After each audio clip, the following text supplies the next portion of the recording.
Hello, hello, hello! Greetings, salutations, konnichiwa, and every other form of green across this vast, marvelous multiverse. I am Matsu Quinox. This is Horse, and welcome back, my dear, marvelous, wonderful scholars, to the study. Hello there, hello there, hello there. Hello there, FT Wastes. Welcome. Congratulations on getting first. Hello there, Dr. Zadium. Welcome. Hello there, Firefly. Welcome. Hello there, Julian20. Welcome. Hello there, Alistor. Welcome. Hello there, Private Maverick. Welcome. Welcome, welcome, welcome, welcome, one and all. Back to the study. Oh my goodness, I'm out of breath. So, I must ask, how is everyone in your part of the multiverse? Mm, I hope you're all doing well. Excuse me. Oh my goodness. Mm. Yes, I have a bit of a cough. Oh. Oh, congratulations, Julian20 on the 5 stream streak. Fabulous. Good, good, good. Dr. Zadium doing good, doing good. I'm glad to hear it. Oh my goodness, I'm glad to hear it. Oh. Oh, and before I forget, we should welcome our newest scholars here at the study, the Doctor Who Book Club. Thank you for the follow. Welcome, welcome, welcome. Glad to have you here. I am Matsu Quinox, interdimensional omniversal librarian. I do gaming streams on Tuesday, reading streams on Thursday, and all manner of streams in between. Go 1 second.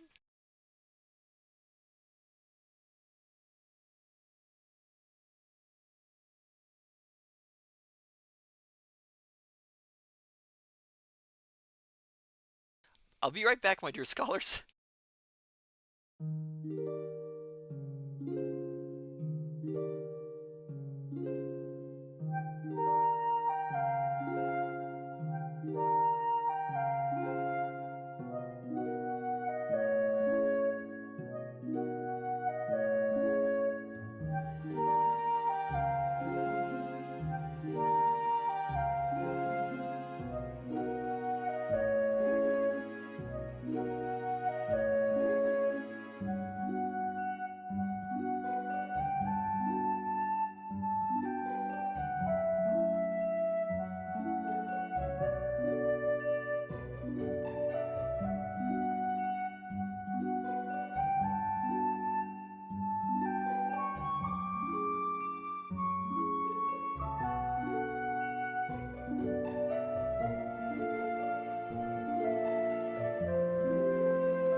Sorry about that, my dear scholars. We had an unexpected interruption, of which I am very happy happened.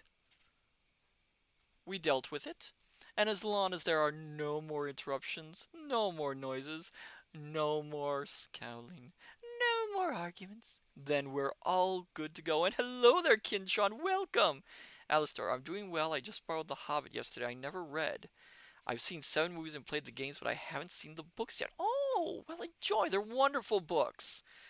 Kinshon, plenty of time for the Latin enthusiast to translate them. Julian 20, I studied Latin in high school. Interesting, interesting. Glad to hear it. Kinshon, I did mediocre in Spanish. Kinda wish I'd studied German instead. Interesting. And congratulations on the 5 stream streak, Kintron.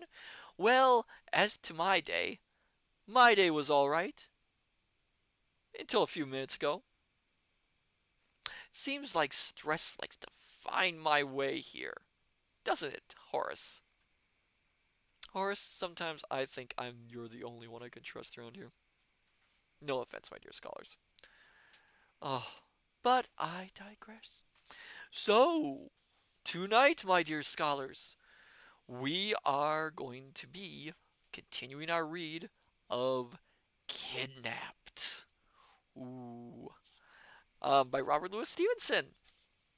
When we left off, David is an idiot.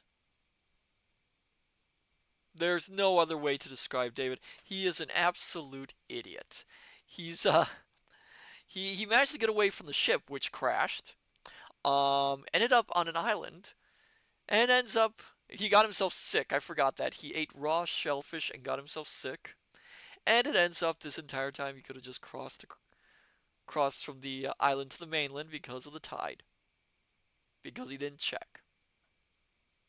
Because again, David is an idiot. And now he's on the road looking for his friend Alan. He's met a couple of very shady figures, to say the least. And where did we leave off? He was staying at a small inn, it seems. So then, my dear scholars, shall we continue our adventure into the realms of Kidnapped? Realms of Kidnapped. That sounds terrible. Horace, remind me to work on my introductions.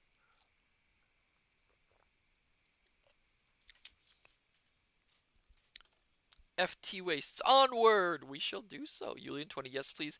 Private matter. Good lord, stupidity knows no one. I know! David is a mixture of naivete, idealism, and stupidity. He seems to jump from one to the other. Alright then. So then, my dear scholars, sit back, relax, have a hot or cold beverage of your liking.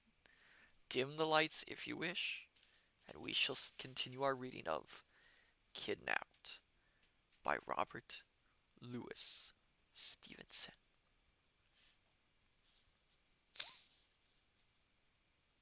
Chapter 16. The Lad with the Silver Button, Across Morven.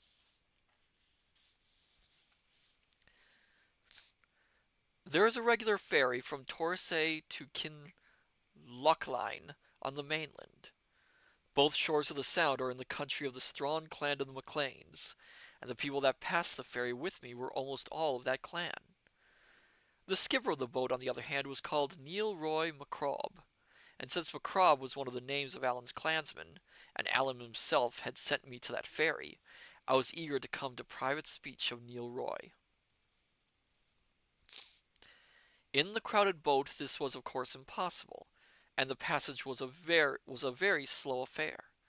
There was no wind, and as the boat was wretchedly equipped, we could pull but 2 oars on one side and one on the other. The men gave way, however, with a good will, and passengers taking spells to help them, and the whole company giving the time in Gaelic boat songs. And what with the songs and the sea air and the good nature and spirit of all concerned, and the bright weather, the passage was a pretty thing to have seen. Excuse me. But there was one melancholy part.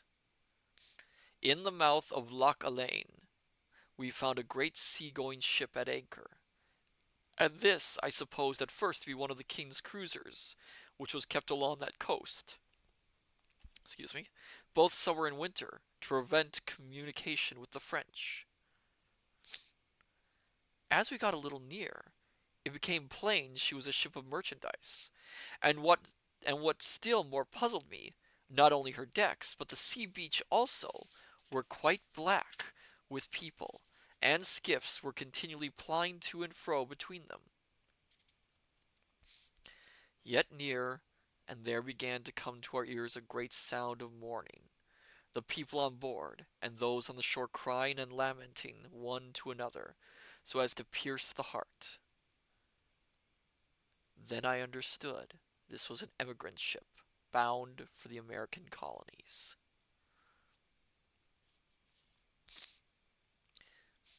We put the ferry boat alongside, and the exiles leaned over the bulwarks, weeping and reaching out their hands to my fellow passengers, among whom they counted some near friends. How long this might have gone on I do not know, for they seemed to have no sense of time. But at last the captain of the ship, who seemed near beside himself, and no great wonder, in the midst of this crying and confusion, came to the side and begged us to depart. Thereupon Neil sheered off, and the chief singer in our boat struck into a melancholy air, which was presently taken up both by the emigrants and their friends upon the beach, so that it sounded like from all sides like a lament for the dying. I saw the tears run down the cheeks of the men and women in the boat, even as they bent at the oars, and the circumstances and the music of the song, which is one called Lacaber no more, were highly affecting even to myself. At Kinlochline I got Neil Roy upon one side of the beach, and said I made sure he was one of Appin's men. "And what for now? And what for no?" said he. "I am seeking somebody," said I, "and it comes to my mind that you will have news of him. Alan Breck Stewart is his name." And very foolishly, instead of showing him the button, I sought to pass the shilling in his hand. At this he drew back. "I am very much affronted," he said, "and this is not the way that one gentleman should behave to another at all. The man you ask for is in France, but if he was in my sporran, says he, and your belly full of shillings, I would not hurt a hair upon my body. I would not hurt a hair upon his body." I saw I had gone the wrong way to work, and without wasting time upon apologies, showed him the button lying in the hollow of my palm. I will," said Neil, "and I think ye might have begun with that end of the stick whatever. But if ye are the lad with the silver button, all is well, and I have the word to see that ye come safe. But if ye will pardon me to speak plainly, says he, there is a name that you should never take into your mouth, and that is the name of Alan Breck, and there is a thing that ye would never do, and that is to offer your dirty money to a Highland gentleman." It was not very easy to apologize, for I could scarce tell him what was the truth, that I had never dreamed he would set up to be a gentleman until he told me so. Neil, on his part, had no wish to prolong his dealings with me, only to fulfill his orders and be done with it. And he made haste to give me my route. This was to lie the night at Kinlochline in the public inn, to cross Morven the next day to Ardgour, and lie the night in the house of one John of the Claymore, who was warned that I might come. The third day to be set across one loch at Corrin, and another at, I'm trying to pronounce these Gaelic terms, Balachulis, and then ask my way to the house of James of the Glens, at Arcan in Dura of Appin. There was a great de- good there was yeah, there was a good deal of ferrying, as you hear, the sea in all this part running deep into the mountains and winding about their roots. It makes the country strong to hold and difficult to travel, but full of prodigious, wild, and dreadful prospects. I had some other advice from Neil. To speak with no one, by the way, to avoid Whigs, Campbells, and the Red Soldiers, to leave the road and lie in a bush if I saw any of the latter coming, for it was never chancey to meet in with them, and in brief, to conduct myself like a robber or a Jacobite agent, as perhaps Neil thought me. The inn at Kinlochline was the most beggarly, vile place that ever pigs were stayed in, full of smoke, vermin, and silent Highlanders. I'm getting the sense that our dear David, he's really judgmental. I mean, everywhere he's gone so far, especially in these Highlands, he is just looking down on these people, and it's he's kind of a snob, even after they help him out. It's kind of irritating. I was not only discontented with my lodging, but with myself for my mismanage, but with myself for my mismanagement of Neil, and thought I could hardly be worse off.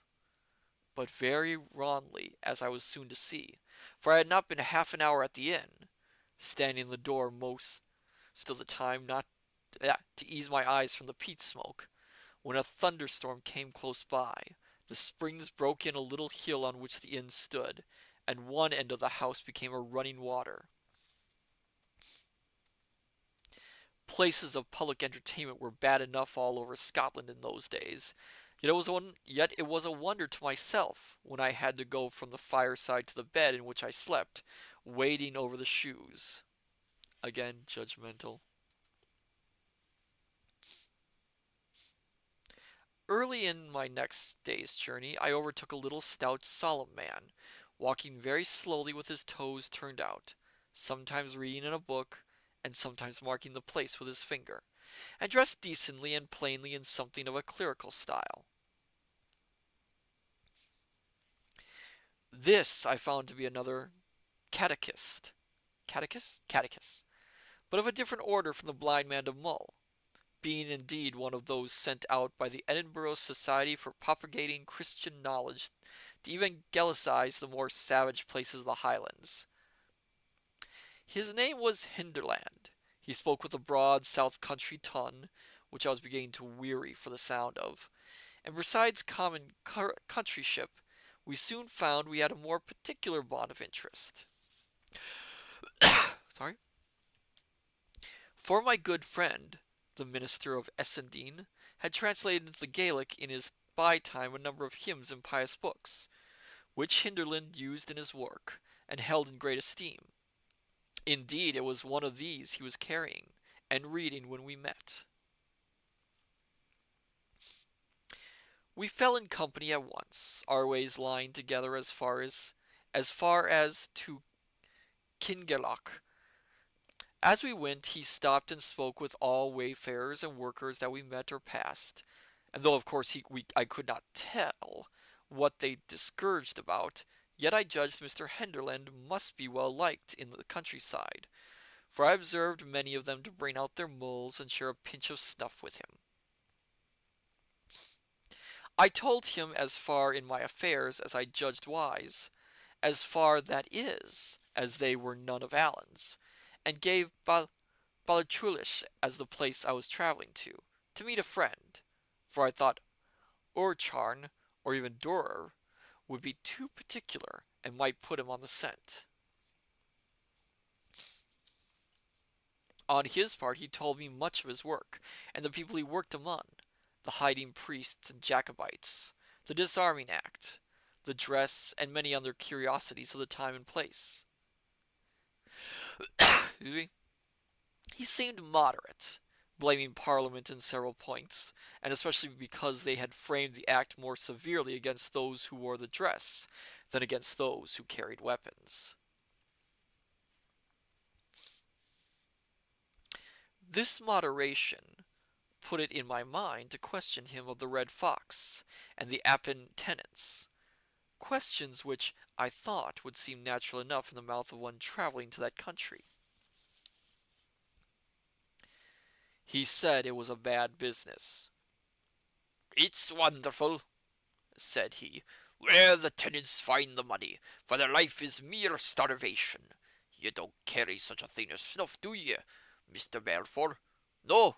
Well, I'm better wanting it. But these tenants, as I was saying, are doubtless partly driven to it. James Stewart and Durr, that's him they call James the Glen, is half-brother to Ardsir, the captain of the clan, and he is a man much looked up to, and drives very hard. And then there's one they call Alan Breck." "Ah!" cried I, "what of him?" "What of the wind that bloweth where it lists?" said Henderland. "He's here and away, here today and gone tomorrow. A fair heather cat. He might be glowering at the two of us out of the yon witten bush, and I wouldn't e'er wonder. Ye'll no carry such a thing as snuff, will ye?" I told him no, and that he had asked the same thing more than once.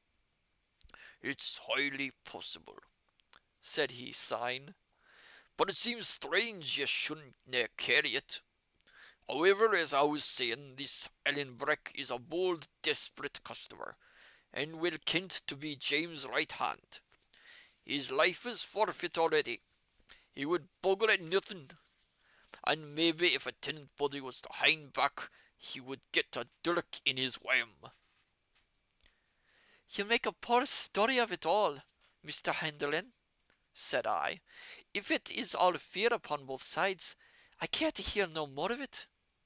"Nay," said Mr. Henderland, "but there's love too, and self-denial that should put the like of you and me to shame. There's something fine about it. No, perhaps Christian, but humility fine. Even Alan Breck, by all that I hear, is a child to be respected. There's many a line Snookdown sits close in kirk in our own part of the country, and stands well in the world's eye, and maybe is a far worse man, Mr. Balfour, than yon misguided shedder of man's blood. Aye, we might take a lesson by them. Ye perhaps think I've been too long in the Highlands?" he added, smiling to me. "Oh, hello there, Cool Show. Welcome. Hello, it's been a while. Yes, it seems it's been a while. Welcome. We are in the middle of reading Kidnapped, and I am doing my best Scottish accent as I can manage."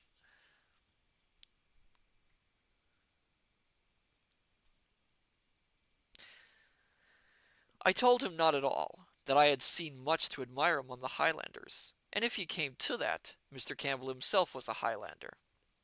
"Aye," said he, "that's true. It's a fine blood." Cool school, cool show. Well, let me catch you up on my life. Oh, I see.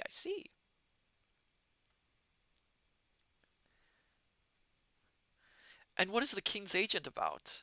I, and what is the king's agent about? I asked. Cool show. So you got married. Oh, congratulations! Congratulations, cool show. That's wonderful. "Colin Campbell," said Henderland, "putting his head in a bee's bike." He is to turn the tenants out by force, I hear, said I. "Yes," says he, "but the business has gone back and forth, as folks say. First James of the Glens rode to Edinburgh and got some lawyer. A Stuart, nae doubt, they all hing together like a bats in a steeple, and had the proceedings stayed. And then Colin Campbell come in again, and had the upper hand before the barons of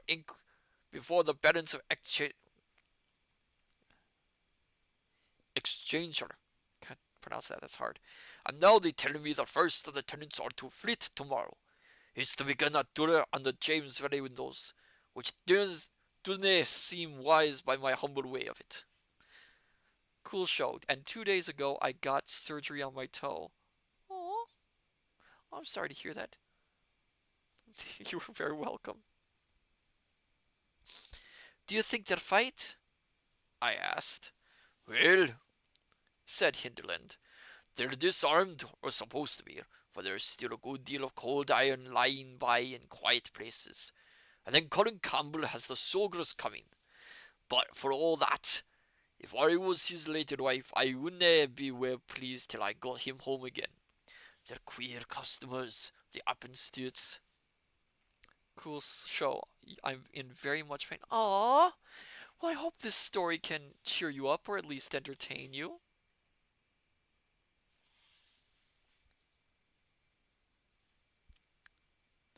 I asked if they were worse than their neighbors. No, they, said he. And that's the worst part of it.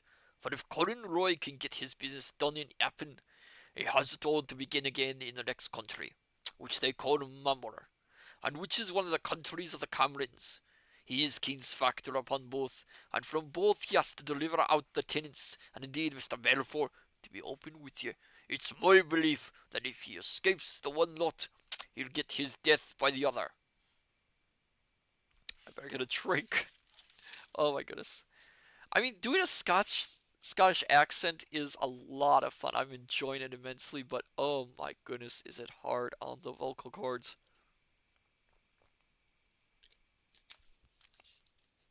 You have to purse your lips in a very specific way to get it.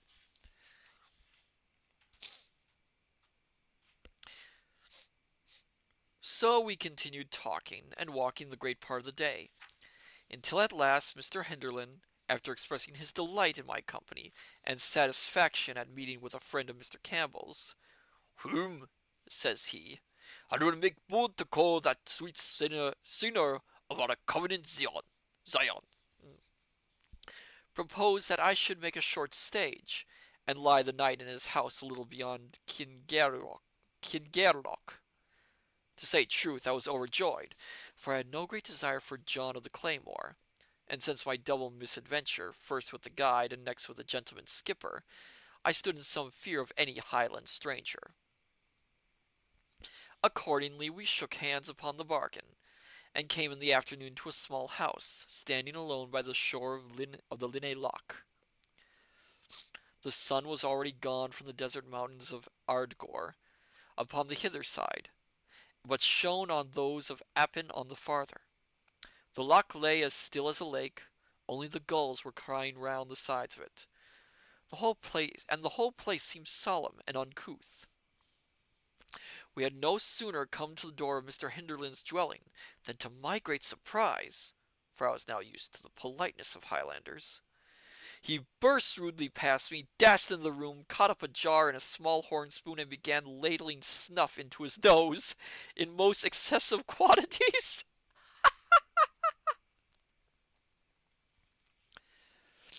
Cool show. To be honest, just finished my cup of tea. Oh, wonderful, wonderful. A cup of tea always makes one feel better, in some regards. What kind of tea is it? Cool show. Also, this apparently this Mr. Henderland is a drug fanatic. Excuse me. Then he had a hearty fit of sneezing and looked round upon me with a rather silly smile. "It's a vow I took," says he. "I took a vow upon me that I wouldn't carry it. Doubtless it's a great privation, but when I think upon the martyrs, not only to the Scottish Covenant, but to other points of Christianity, I think shame to mind it."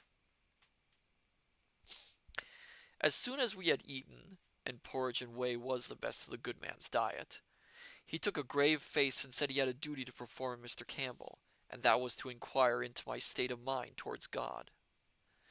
I was inclined to smile at him since the business of the snuff, but he had not spoken long before he brought the tears into my eyes. There are two things that men should never weary of: goodness and humility. We get none too much of them in this rough world among cold, proud people, but Mr. Hinderland had their very speech upon his tongue.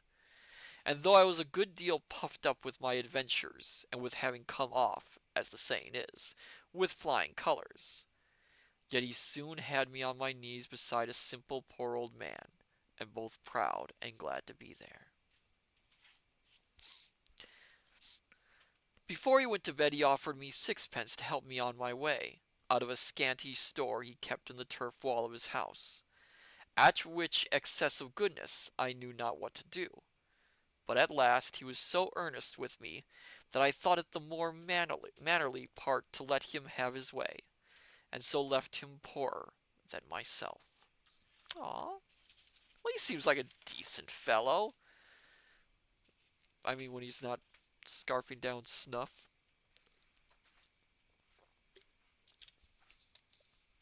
I mean, it sounds like the man literally. Hold on one second. Hear noise.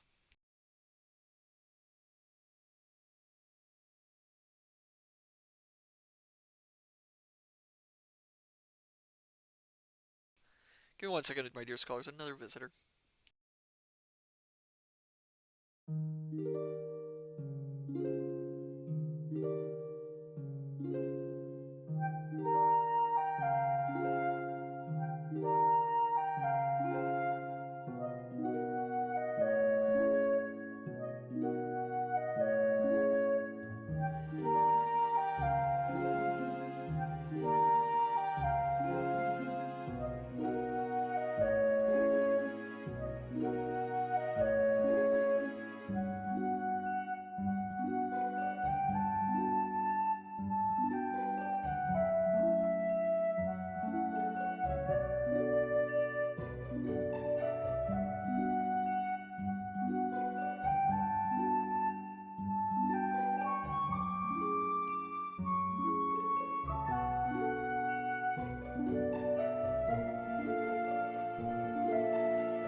Sorry about that. I keep on having visitors coming in tonight for some weird reason.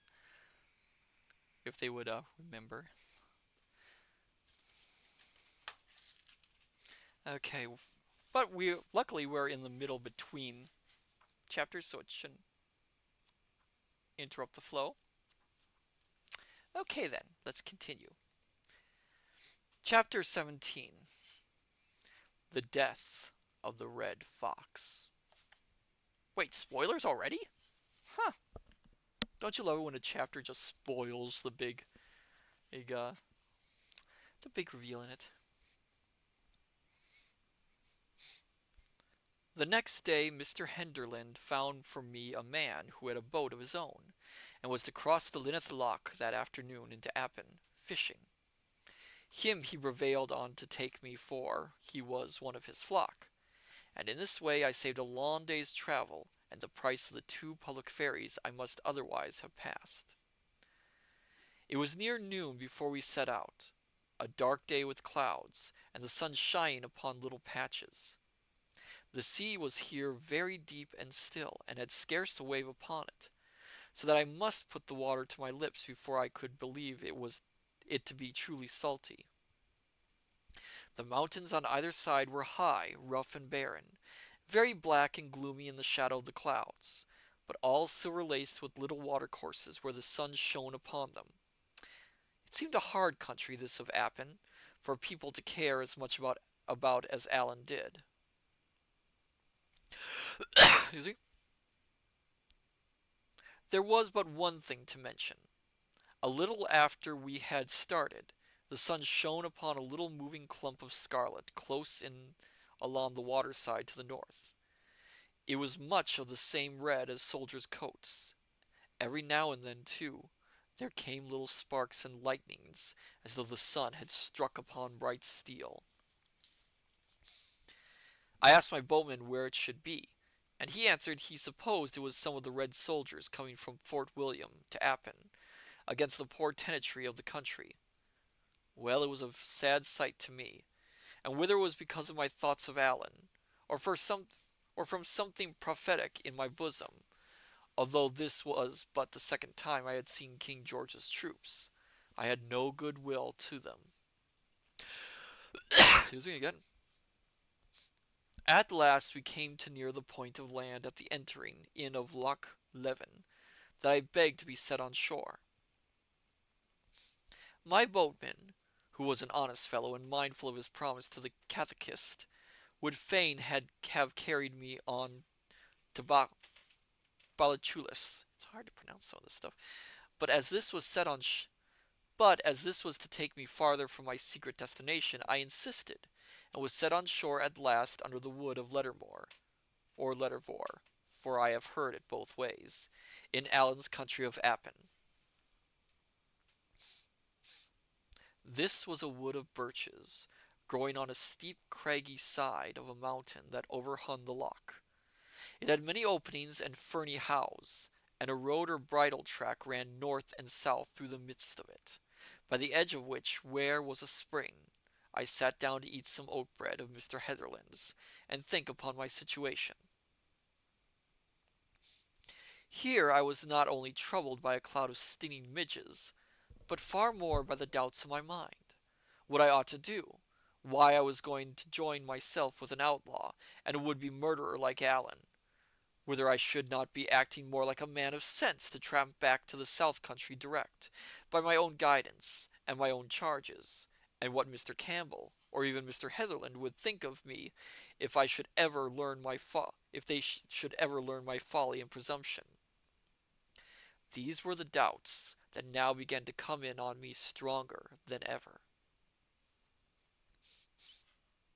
As I was so sitting and thinking, a sound of men and horses came to me through the wood, and presently after, at a turning of the road, I saw 4 travelers come into view. The way was in this part so rough and narrow that they came single and led their horses by the reins. The first was a great red-headed gentleman, of an imperious and flushed face, who carried his hat in his hand and fanned himself, for he was in a breathing heat. The second, by his decent black garb and white wig, I correctly took to be a lawyer.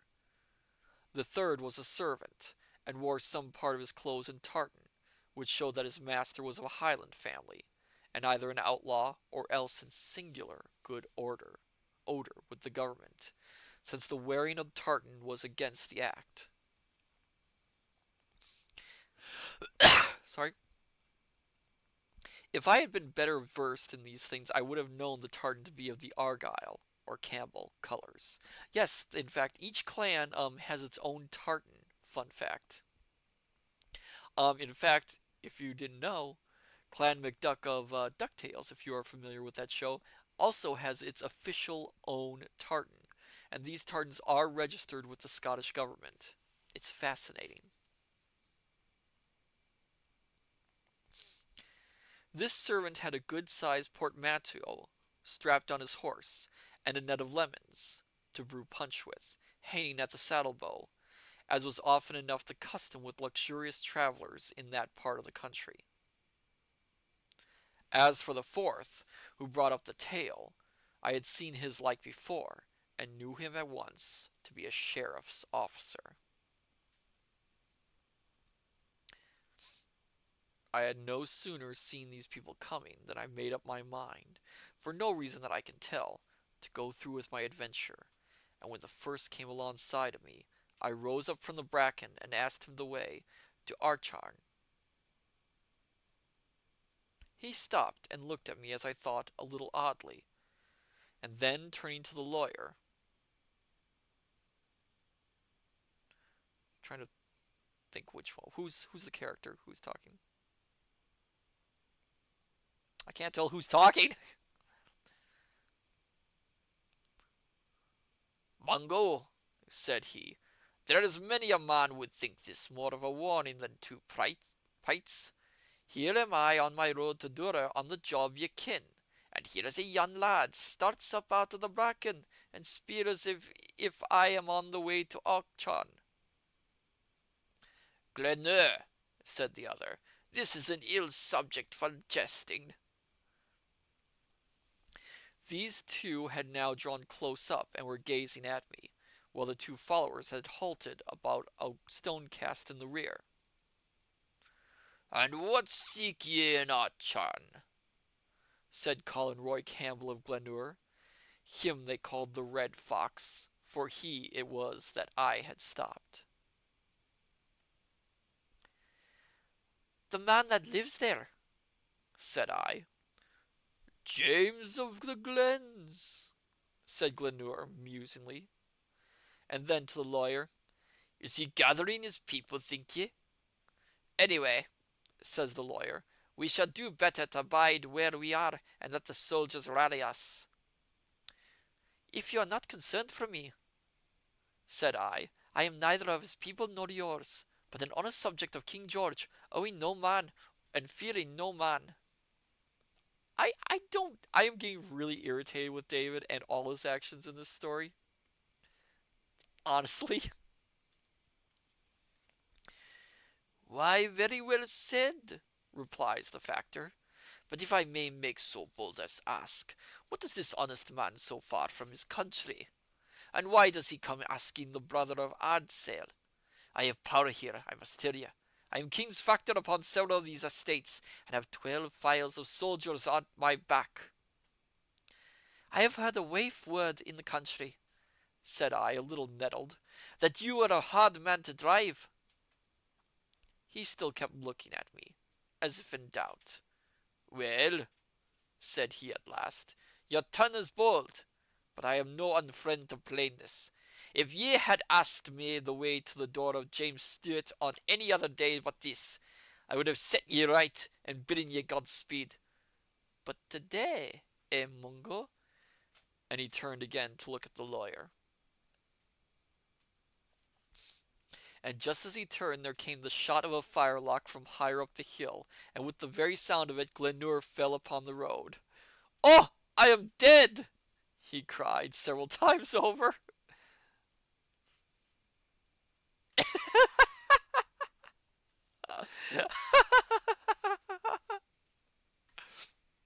I shouldn't laugh. I shouldn't laugh, but that came out of nowhere. That line just comes out of nowhere. I'm sorry. I'm sorry. It's FTW's dude sounds like a character out of Shakespeare. Oh, I am slain. Horatio, I am dead. It's just like okay, you got shot, but that's quite a line to say. Ugh. The lawyer had caught him up and held him in his arms, the servant standing over and clasping his hands.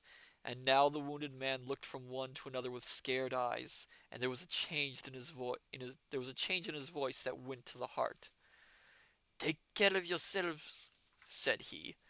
I am dead. He tried to open up his clothes as if to look for the wound, but his fingers slipped on the buttons. With that he gave a great sigh, his head rolled on his shoulder, and he passed away. Well, that happened. The lawyer said never a word, but his face was as sharp as a pen and as white as the dead man's. The servant broke out into a great noise of crying and weeping like a child, and I on my side stood staring at them in a kind of horror. The sheriff's officer had run back at the first sound of the shot to hasten the coming of the soldiers. At last the lawyer laid down the dead man in his blood upon the road, and got to his own feet with a kind of stagger.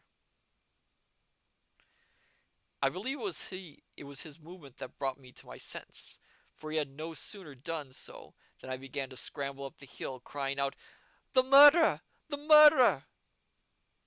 So little a time had elapsed that when I got to the top of the first steepness and could see some of the open mountain, the murderer was still moving away at no great distance. He was a big man in a black coat, with metal buttons, and carried a long fowling piece. "Here!" I cried. "I see him!" At that the murderer gave a little quick look over his shoulder, and began to run. The next moment he was lost in a fringe of birches. Then he came out again on the upper side, where I could see him climbing like a jackanapes, for that part was again very steep, and then he dipped behind a shoulder, and I saw him no more. All this time I had been running on my side, and had got a good way up, when a voice cried upon me to stand. I was at the edge of the upper wood, and so now when I halted and looked back, I saw all the open part of the hill below me. The lawyer and the sheriff's officer was standing just above the road, crying and waving on me to come back, and on their left the redcoats, musket in hand, were beginning to struggle scenely out of the lower wood. Sorry, I thought I heard something. "Why should I come back?" I cried. "Come, you're on." £10 if ye take that lad," cried the lawyer. "He's an accomplice. He was posted here to hold us in talk." Oh, great. Of course they would think that. Alistair, in all honesty, I'm only partially paying attention. I'm also reading about Bilbo's queer makeup. Well, enjoy your book, Alistair, and thank you for being here, though. It's much appreciated.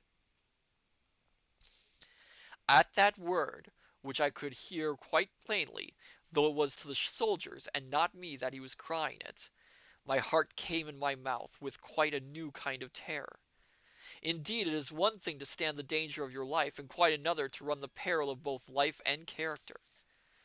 The thing, besides, had come so suddenly, like thunder out of a clear sky, that I was all amazed and helpless. The soldiers began to spread, some of them to run, and others to put their pieces and cover me, and still I stood. "Joke here, joke in here among the trees," said a voice clear by. Joik means duck, apparently.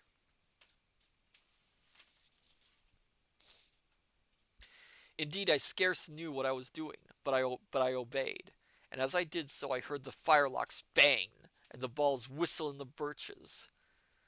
Just inside the shelter of the trees I found Alan Breck standing with a fishing rod. He gave me no salutation. Indeed, it was no time for civilities. Only, "Come," says he, and set off running along the side of the mountain toward Baluchuslis, and I, like a sheep, to follow him. Now he ran among the birches, now stooping behind low humps upon the mountainside, now crawling on all fours among the heather. The pace was deadly. My heart seemed bursting against my ribs, and I had neither time to think nor where was I? Neither time to think nor breath to speak with. Only I remember seeing with wonder that Alan every now and then would straighten himself to his full height and look back, and every time he did so, there came a great faraway cheering and crying of the soldiers. Quarter of an hour later, Alan stopped, clapped down flat in the heather, and turned to me. "Now," said he, "it's earnest. Do as I do for your life." And at the same speed, but now with infinitely more precaution, we traced back again among the across the mountainside by the same way that we had come, only perhaps higher, till at last Allan threw himself down in the upper wood of Lettermore, where I had found him at the first, and lay with his face in the bracken, panting like a dog. My own sides so ached, my head so swam, my tongue so hung out of my mouth with heated dryness, that I lay beside him like one dead. Gonna take a pause. Oh my goodness. You know, with all this build up with Alan and about the Red Fox, it is kind of anticlimactic that the very moment we meet him in a chapter, he gets killed.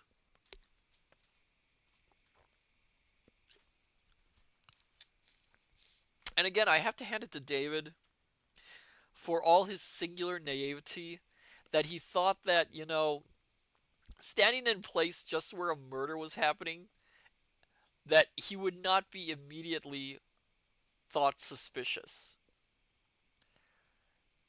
It feels like every single lesson that's given to David, he somehow forgets in the heat of the moment. It's a wonder he's surviving this story at all.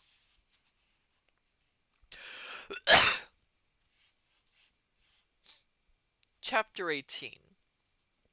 I talk with Alan in the wood of Lettermore.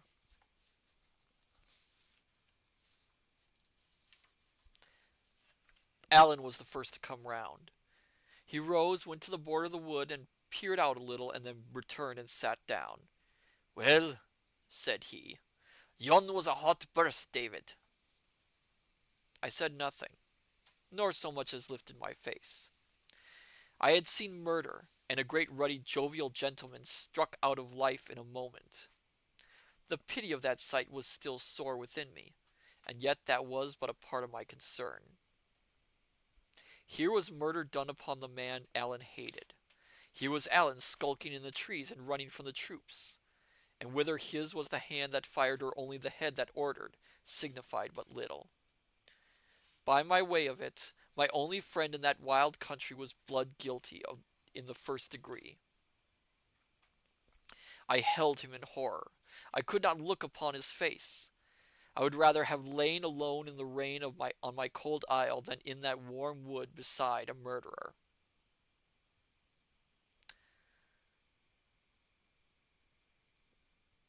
I'm not sure, honestly, how to feel about David's point of view here. I mean, we have, by the mention of the other characters, that this Campbell figure is not a particularly good person, and they're doing some horrible things to the tenants. And yet, it does feel kind of weird. And David heard this too. He heard this. And yet, it feels kind of weird that David is suddenly, again, he's standing on this very idealistic high horse. And I'm not sure what David was expecting to happen in these situations, because he knew people were out for Campbell's blood.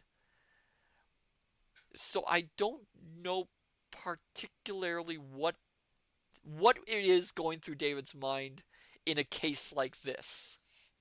It just feels very odd to me. "Are you worried? Are you still worried?" he asked again. "No," said I, still with my face in the bracken.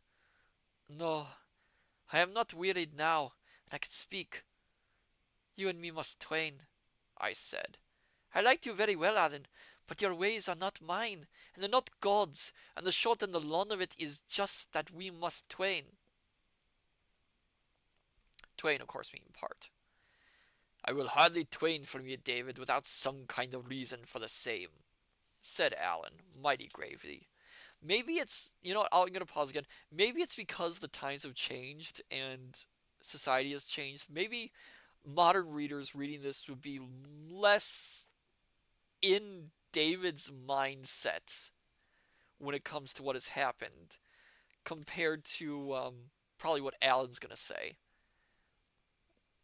Because I think what the author is supposed to be showing us is the horror of, you know, the clan warfare, all the the conflict that happens all over the Highlands between clan and clan, and that David is supposed to be absolutely horrified by the fact that this man took the life of another man for reasons unknown. But for me at least, it comes across less like that and more like David came into a situation that he really should have known better of what would have happened. And that he really shouldn't necessarily judge Alan on this, but on the situation in the location. It just feels really strange again, like I said before. If you can if you can anything against my reputation, it's the least thing that ye should do for old acquaintance' sake, to let me hear the name of it. And if ye have only taken a distaste to my society, it will be proper for me to judge if I am insulted. Alan, said I, what is the sense of this? Ye ken very well yon Cumberman lies in his blood upon the road. He was silent for a little. Then says he, Did ever ye hear tell of the story of the man and the good people? By which he meant the fairies. No, said I, nor do I want to hear it. With your permission, Mr. Balfour, I will tell it ye, whatever, says Alan. The man ye should ken was cast upon a rock in the sea, where it appears the good people were in use to come and rest as they went to Ireland. The name of this rock is called the Skerryvore, and it's not far from where we suffered shipwreck. Where it seems the man cried so sore if he could just see his little bairn before he died, that at last the king of the good people took pity upon him, and sent one flying that brought back the bairn in a poke bag, and laid it down beside the man where he lay sleeping. So when the man woke, there was a poke beside him, and something into the inside of it that moved. Where it seemed he was one of these gentry that think the worst of things, and for greater security he struck his dirk through that poke before he opened it, and there was his bairn dead. Oh my goodness, that's horrifying! Oh my goodness! That's a horrifying story! The man killed his own child. What? Oh, oh, that is horrifying. I am thinking to myself, Mr. Balfour, that you and the man are very much alike. Do you mean you had no hand in it? Cried I, sitting up. I will tell you first of all, Mr. Balfour of Shaws, as one friend to another, said Alan, that if I were going to kill a gentleman, it would not be in my own country to bring trouble on my clan. I would not go wanting sword and gun, and with a long fishing rod upon my back. Well, said I, that's true. And now, continued Alan, taking out his dirk and laying his hand upon it in a certain manner, I swear upon the holy iron I had neither art, nor part, act, nor thought in it. I thank God for that, cried I, and offered him my hand. He did not appear to see it. And here is a great deal of work about a Campbell, said he. They are not so scarce that I ken. At least, said I, you cannot justly blame me, for you know very well what you told me in the brig. But the temptation and the act are different. I thank God again for that. We may all be tempted, but to take a life in cold blood, Alan. I could say no more for the moment. Do you know who did it? I added. Do you know that man in the black coat? I have no clear mind about his coat, said Alan cunningly, but it sticks in my head that it was blue. Blue or black, do you know him? Said I. I could not just consciously swear to him, says Alan. He gained very close by me to be sure, but it's a strange thing that I should just have been tying my brogues. Can you swear that you don't know him, Alan? I cried, half angered, half in a mind to laugh at his evasions. No yet, says he, but I've a grand memory for forgetting, David. And yet there was one thing I saw clearly, said I, and that was that you exposed yourself and me to draw the soldiers. It's very likely, said Alan, and so would any gentleman. You and me were innocent of that transaction. The better reason, since we were falsely suspected, that we should get clear, I cried. The innocent should surely come before the guilty. Why, David, said he, the innocent have a chance to get assoiled in court, but for the lad that shot the bullet, I think the best place for him would be the heather. Them that them that have not have them that have nae the best place for them that have nae dipped their hands in any little difficulty should be very mindful of the case of them that have, and that is the good Christianity. For it if it was the other way round about, and the lad whom I couldn't just clearly see have been in our shoes, and we in his, as might very well have been, I think we would be a good deal obliged to him ourselves if he would draw the soldiers. When it came to this, I gave Alan up. But he looked so innocent all the time, and was in such clear good faith in what he said, and so ready to sacrifice himself for what he deemed his duty, that my mouth was closed.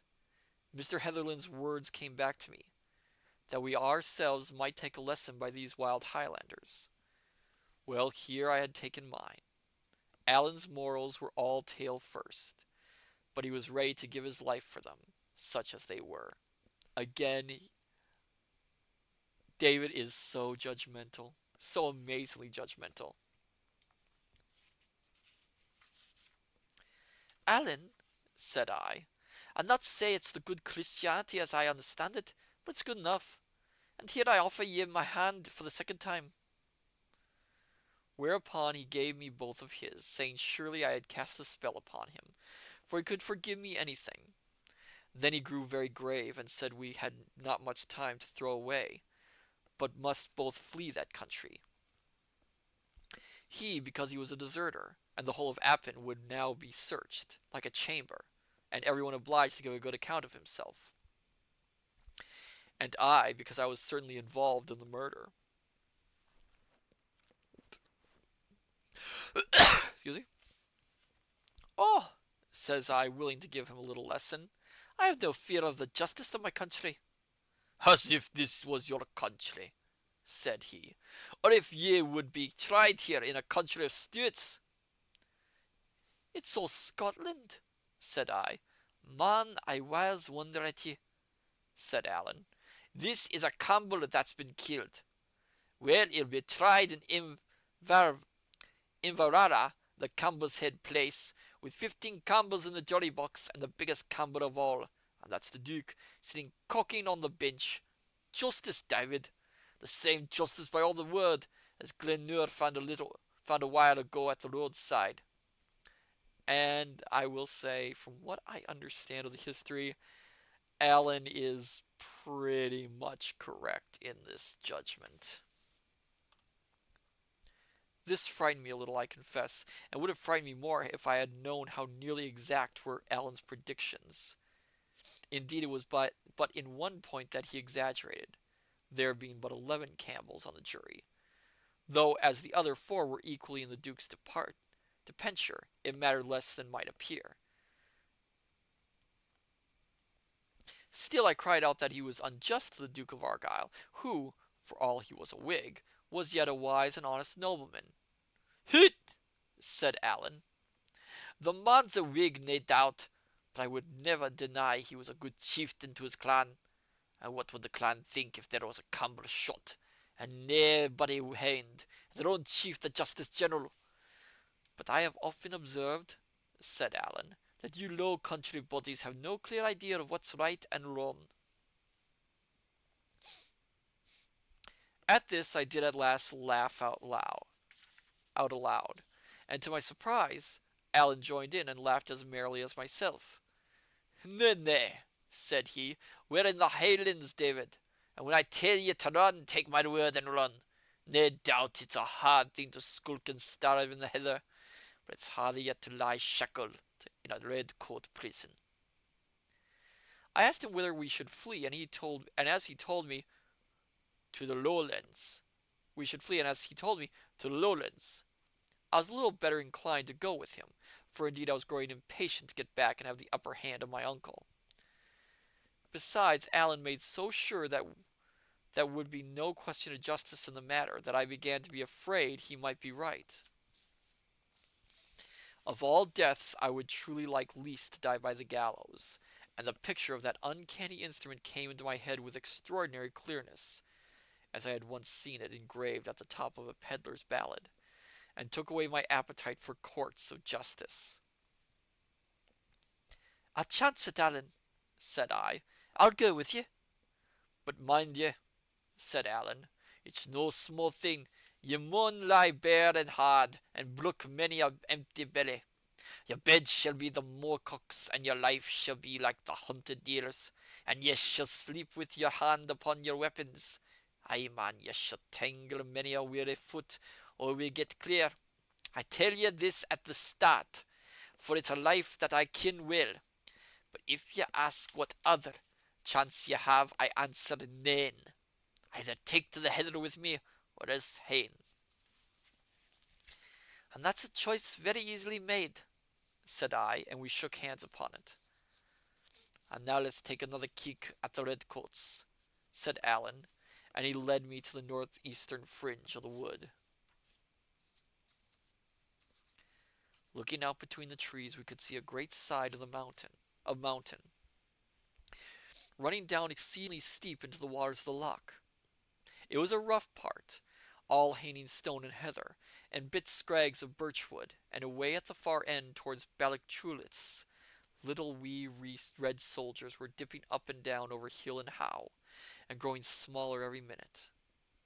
There was no cheering now, for I think they had other uses for what breath was left them, but they still stuck to the trail and doubtless thought that we were close in front of them. Allan watched them, smiling to himself. "Aye," said he, "they'll be gaes weary before they'll got to the end of that employ.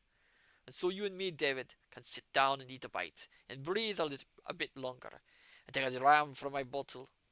Then we'll strike for Outram, the house of my kinsman James of the Glens, where I must get my clothes and my arms and money to carry us along. And then, David, we'll cry, 'Forth fortune!' and take a cast among the heather." Gonna take another drink.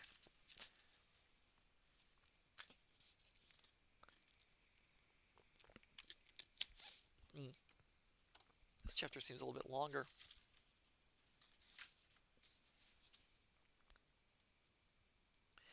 So we sat again and ate and drank in a place where we could see the sun going down into a field of great wild and houseless mountains, such as I was now condemned to wander in with my companion. Partly as we so sat, and partly afterwards on the way to Arkham, each of us narrated his adventures, and I shall here set down so much of Allan's as seems either curious or needful. Excuse me.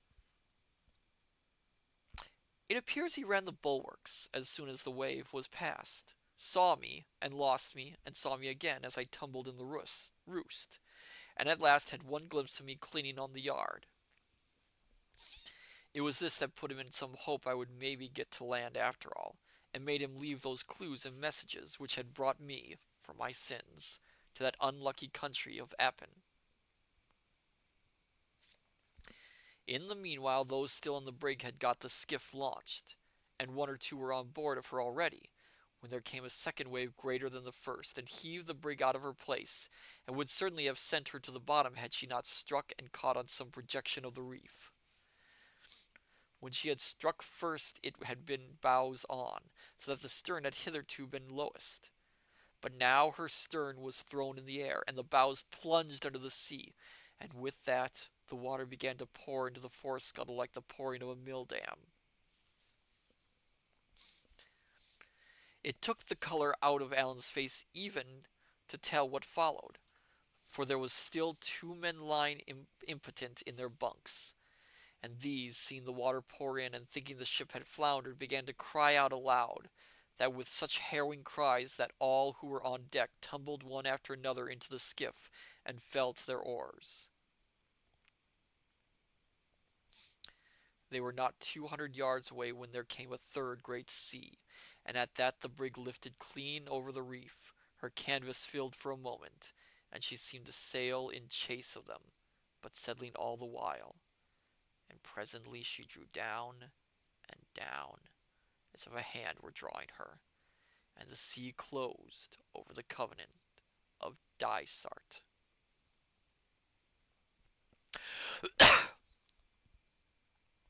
Never a word they spoke as they pulled ashore, being stunned with the horror of that screaming. But they had scarce set foot upon the beach when host season woke up, as if out of a muse, and bade them lay hands upon Allan. They hung back indeed, having little taste for the employment, but host season was like a fiend, crying that Allan was alone, that he had a great sum about him, that he had been the means of losing the brig and drowning all their comrades, and that here was both revenge and wealth upon a single cast. It was 7 against 1.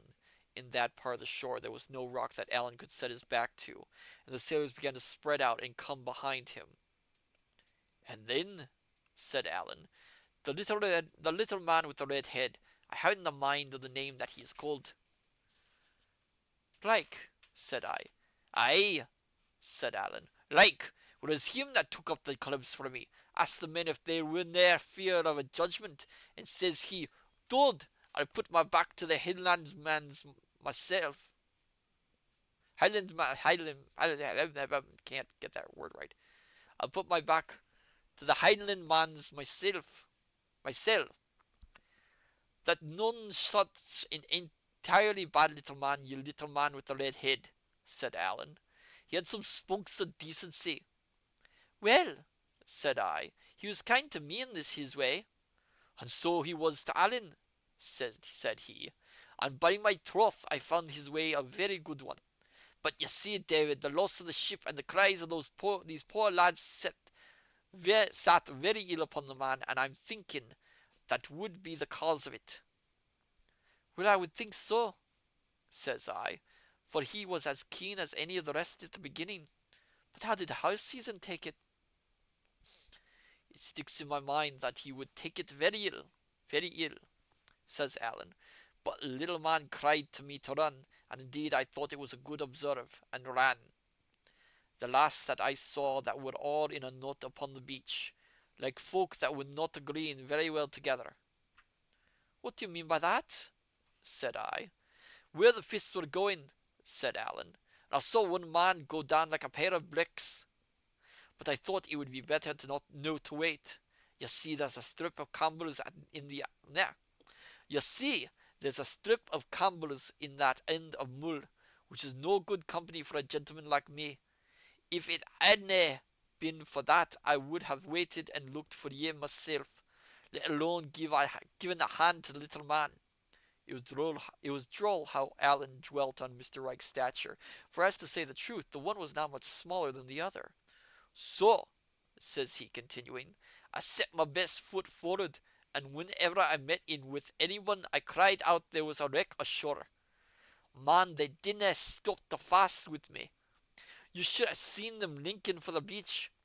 When they got there, they found they had the pressure of a run, which is good for a Campbell. I'm thinking it was a judgment on the clan that the brig went down in their lump and didna break. But it was a very unlucky thing for you, that same. For if any wreck had come ashore, they would have hunted high and low and would soon have found ye.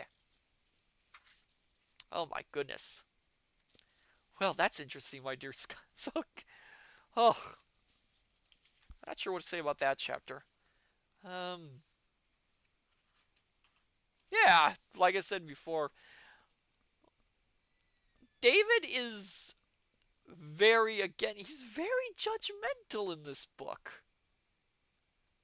I really, I'm trying to pick his mind a little bit.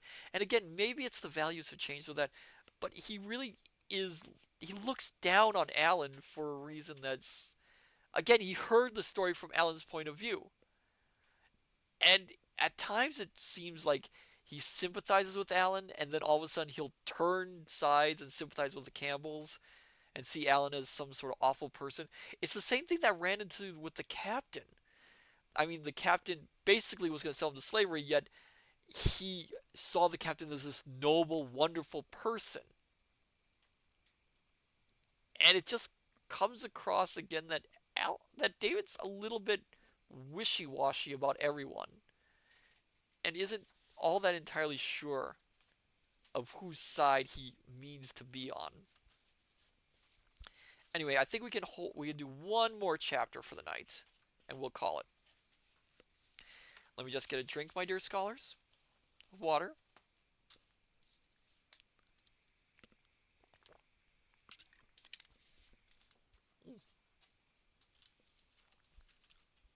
And we'll continue. Excuse me. Chapter 19. The House of Fear. Night fell as we were walking. The clouds which had broken up in the afternoon settled in and thickened, so that it fell for the season of the year extremely dark. The way we went was over rough mountain sides, and though Alan pushed on with an assured manner, I could by no means see how he directed himself. At last, about half past 10 of the clock, we came to the top of a brae, and saw lights below us. It seemed a house door stood open and let out a beam of fire and candlelight, and all round the house and steading 5 or 6 persons were moving hurriedly about, each carried a lighted brand. "James must have tint his wits," said Alan. "If this was the soldiers instead of you and me, he would be in a bonny mess. But I dare say he'll have a sentry on the road, and he would ken well enough no soldier would find the way that we came." Hereupon he whistled 3 times in a particular manner. It was strange to see how, at the first sound of it, all the moving torches came to a stand, as if the bears were affrighted, and how, at the third, the bustle began again as before. Have thus set folks' minds at rest, we came down the brae and were met at the yard gate, for this place was like a well-doing farm, by a tall, handsome man of more than 50, who cried out to Alan in the Gaelic. "James Stewart," said Alan, "I will ask ye to speak in Scotch, for here's a young gentleman with me that has none of the other. This is him," he added, putting his arm through mine, "a young gentleman of the Lowlands, and a laird in his country too. But I'm thinking it would be the better for his health if we give his name to go by." James of the Glens turned to me for a moment and greeted me courteously enough. The next he turned to Alan. "This has been a dreadful accident," he cried. "He will bring trouble on the country." And he wrung his hands. "Hoots!" said Alan. "Ye must take the saddle with the sweet man. Colin Rowe's dead. Be thankful for that." "Aye," said James, "and by my troth I wish he was alive again. It's all very fine to blow and boast beforehand, but now it's done, Alan, and who's to bear the weight of it?" White meaning blame. "The accident fell out in Appin, mind ye that, Alan. It's Appin that must pay, and I am a man that has a family." While this was going on, I looked about me at the servants. Some were on ladders, digging in the thatch of the house, or the farming buildings, for which they brought out guns and swords and different weapons of war. Others carried them away, and by the sound of matlock blows from somewhere farther down the brae, I suppose buried them. Though they were all so busy, there prevailed no kind of order in their efforts. Men struggled together for the same gun and ran into each other with their burning torches, and James was continually turning about from his talk with Alan to cry out orders which were apparently never understood. The faces in the torchlight were like those of people overborne with hurry and panic, and though none spoke above his breath, their speech sounded both anxious and angry. It was about this time that a lassie came out of the house carrying a pack or bundle, and it has often made me smile to think how Alan's instinct awoke at the mere sight of it. "What's that lassie has in her hand?" he asked. "We're just setting the house in order, Alan," said James, in his frightened and somewhat fawning way. "There's such happen with candles, and we must have all things straight. We're digging the bit guns and swords into the moss, ye see, and these, I am thinking, will be your ain French clothes. We'll be to bury them, I think." "Bury my French clothes?" cried Alan. "Troth, no!" Excuse me. And he laid hold upon the packet and retired into the barn to shift himself, recommending me in the meanwhile to his kinsman. James carried me accordingly into the kitchen, and sat down with me at table, smiling and talking at first in a very hospitable manner. But presently the gloom returned upon him. He sat frowning and biting his fingers, only remembering me from time to time, and then gave me but a word or two and a poor smile, and back into his private terrors. His wife sat by the fire and wept with her face in her hands.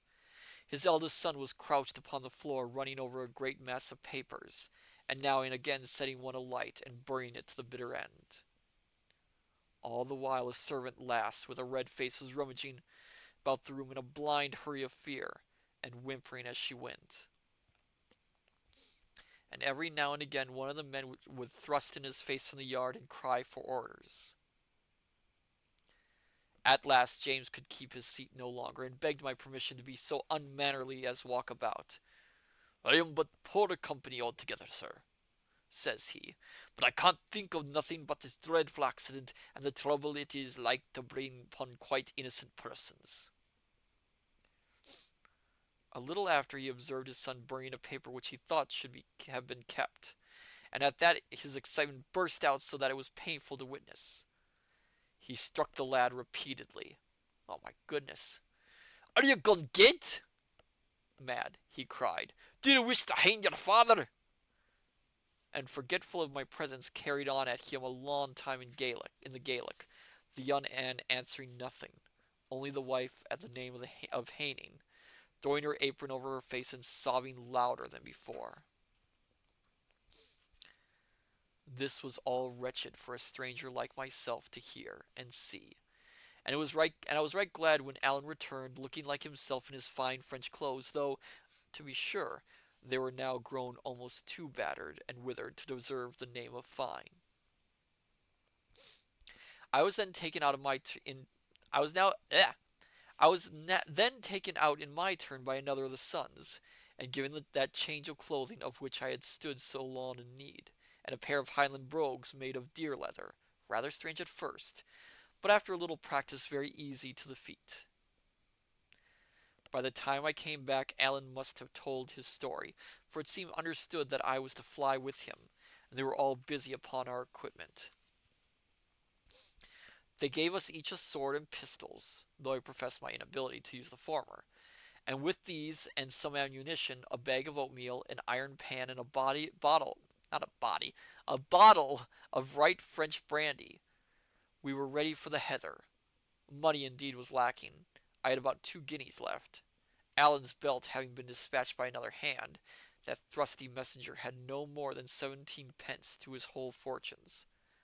And as for James, it appeared he had brought himself so low with journeys to Edinburgh and legal expenses on behalf of the tenants that he could only scrape together 3 and 5 pence halfpenny, the most of it in coppers. Get a quick drink again.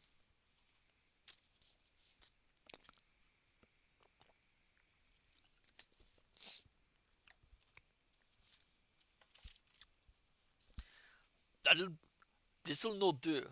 This'll no do, said Alan. You must find a safe bit somewhere nearby, said James, and get word sent to me. You see, you'll have to get this business prettily off, Alan. There's no time to be stayed for a guinea or two. They're sure to get wind of ye, sure to seek ye, and by my way of it, sure to lay on ye the weight of this day's accident. If it fails, if it falls on ye, it falls on me that am your near kinsman, and harboured ye while ye were in the country. And if it comes on me, he paused and bit his fingers with a white face. It would be a painful thing for our friends if I was to hang, said he. It would be an ill day for Appin, says Alan. It's a day that sticks in my throat, said James. Oh man, Alan, you and me have spoken like two fools, he cried, striking his hand upon the wall so that the house rang again. Well, and that's true too, said Alan. My friend from the lowlands here, nodding at me, gave me a good word upon that head if I would only have listened to him. But see here, said James, returning to his former manner, if they lay me by the heels, Alan, it's then you'll be needing the money. For what I, well, there. For with all that I have said and that you have said, it will look very black against the two of us. Do you mark that? Well, follow me out, and you see that I'll have to get a paper out against you myself, and I'll have to offer a reward for you. Aye, will I. It's a sore thing to do between such dear friends, but if I get the drum of this dreadful accident, drum meaning blame, I'll have to fend for myself, man. Do you see that? He spoke with a pleading earnestness, taking Alan by the breast of the coat. Aye, said Alan, I see that. And you'll have to be clear of the country, Alan. Aye, and clear of Scotland, you and your friend from the lowlands too, for I'll have to paper your friend from the lowlands. You see that, Alan? Say that you see that. I thought Alan flushed a bit. This is uncut hand on me that brought me here, James, said he, throwing his head back. It's like making me a traitor. Now, man, now. Now, Alan, there. Now, Alan, man, cried James. Look Thinsel in the face. He'll be papered anyway. Mungo Campbell, I'll be sure to paper him. What matters if I paper him too? And then, Alan, I am a man that has a family. And then after a pause on both sides, and Alan, it'll be a jury of Campbells, said he. There's one thing, said Alan musingly, that nobody kens his name. Nor yet they shanna, Alan. There's my head on that, cried James for all the world as if he had really known my name, and was foregoing some advantage. But just the habit he was in, and what he looked like, and his age, and the like, I couldna well do less. I wonder at your father's son, cried Alan sternly. Will you sell the lad with a gift? Will you change his clothes and betray him? No, Alan, said James. No, the habit he took off, the habit Mungo saw him in. But I thought he seemed crestfallen. Indeed, he was clutching at every straw, and all the time, I dare say, saw the faces of his hereditary foes on the bench, and in the jury box, and the gallows in the background. Oh! So it was the son who did the shooting. Interesting. No wonder he's in a panic. Well, sir, said Alan, turning to me, what say ye to that? Ye are here under the safeguard of my honour, and it's my part to see nothing done but what shall please ye. I have but one word to say, said I. For to all this dispute, I am a perfect stranger, but the plain common sense is to set the blame where it belongs, and that is on the man that fired the shot. Paper him, as ye call it. Set the hunt on him, and let honest, innocent folks show their faces in safety. Oh, it wasn't the son. I'm wrong. But at this, both Alan and James cried out in horror, bidding me hold my tongue, for that was not to be thought of, and asking me what the Camerons would think, which confirmed me it must have been a Cameron from Manamore that did the act, and if I did not see that the lad might be caught. "Ye haven't, ye haven't surely thought of that?" said they with such innocent earnestness that my hands dropped to my sides, and I despaired of argument. "Very well, then," said I. "Paper me, if you please. Paper Allen, paper King George. We're all three innocent, and that seems to be what's wanted. But at least, sir," said I to James, recovering from my little fit of annoyance, "I am Allen's friend, and if I can be helpful to friends of his, I will not stumble at the risk." I thought it best to put a fair face on my consent, for I saw Allen troubled, and besides, thinks I to myself, as soon as my back is turned, they will paper me, as they call it, whether I consent or not.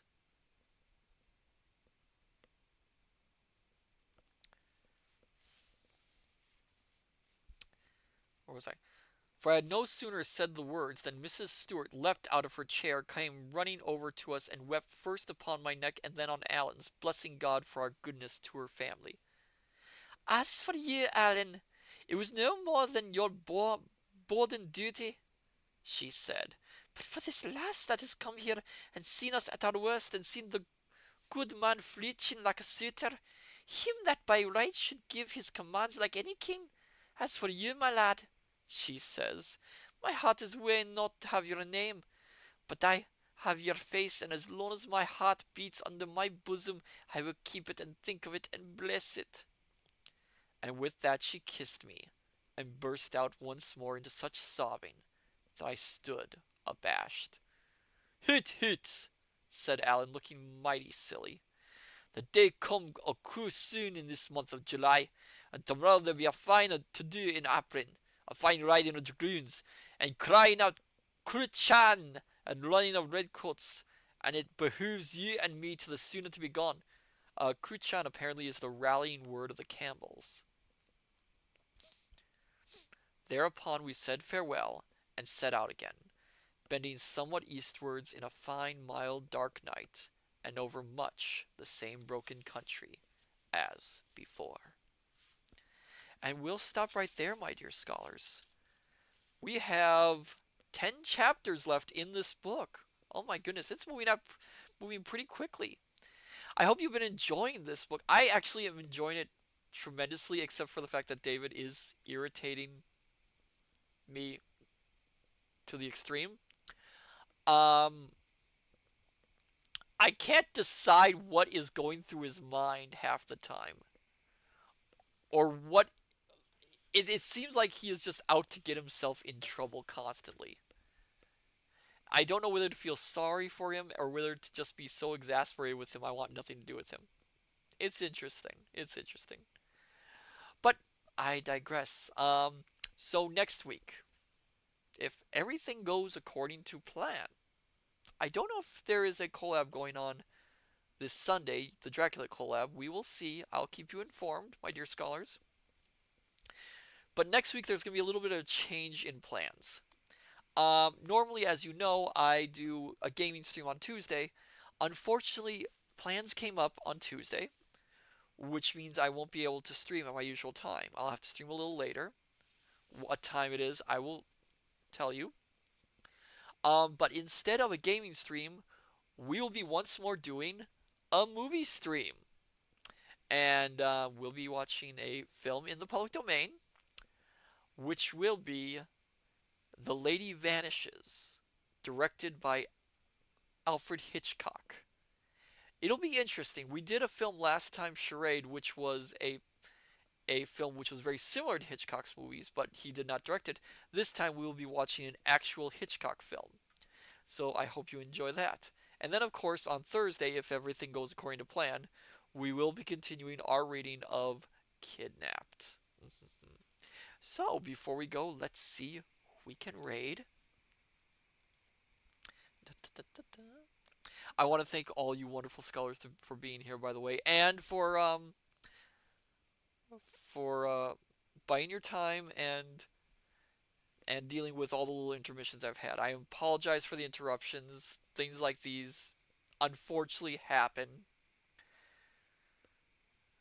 but I very much appreciate your patience with me. Okay, let's see. Um, let's see if there's any Parkser. Who is Parkser?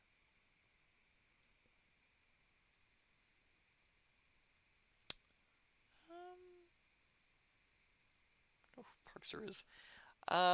Let me see.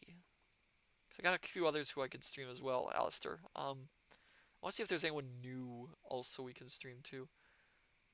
Let's see if anyone else is reading.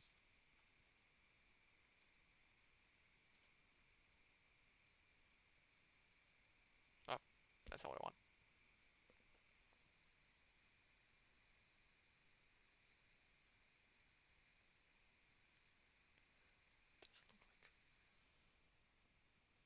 World's best cop talk lawyer.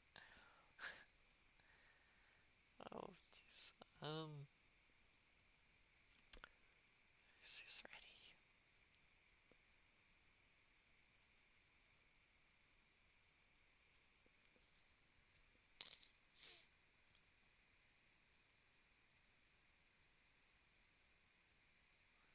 You know? Oh, oh ho ho! I see that Sophia Ignacy has just started her stream. How about we do an early raid of her first off the bat? I've never done an early raid, so what say you, my dear scholars? Shall we raid Sophia? Looks like she is reading The Little Prince. Oh, I've never actually listened to that one. You know, I think we'll give a surprise. We'll raid her, give her a little bit of an extra boost. So then, my dear scholars, I say unto you, good evening, good morning, good afternoon. Till we meet each other again at the study. Take care, and I shall see you next time. Till then, farewell and bye bye. That is the honest timing tonight, I swear, Horace.